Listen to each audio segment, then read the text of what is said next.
Singapore's labour movement is urging employers to evaluate staff performance based on their output rather than the hours worked, so that flexible work arrangements can be effective. That's as companies must have a system to process such requests from December. Richa Mathew with this report.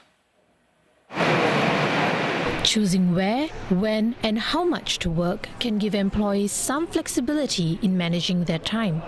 Still, there are some concerns. It will be harder to communicate because in the office, when you need something, then it's easy to just see someone and say, hey, help me with this. Often there are times whereby I felt that I will be challenged in terms of the performance level should I not be in office. But I am actually very safe because I have a good boss. But it might not be so easy to assess the performance of staff that work in sectors like security and cleaning. In such areas, many a times the contracts between the outsourced service provider and the service buyer does not accurately reflect this whole entire outcomes-based types of contract. And because of this will adversely affect the types of performance appraisals that is put upon the service provider, and this in turn will affect the performance appraisals that's put upon their employees.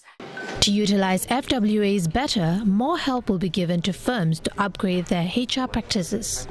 From next month, targeted trainings will be rolled out progressively for companies to ease into the change in December.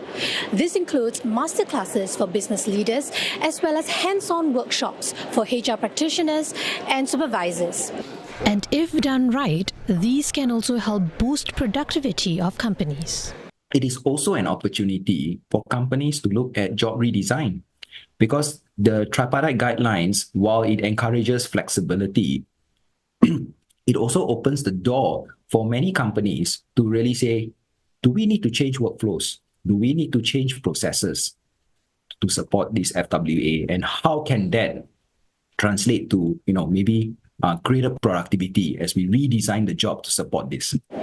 With a tight labour market and an ageing population, flexible working arrangements could be the way forward to both retain existing staff and help bring caregivers or seniors back into the workforce.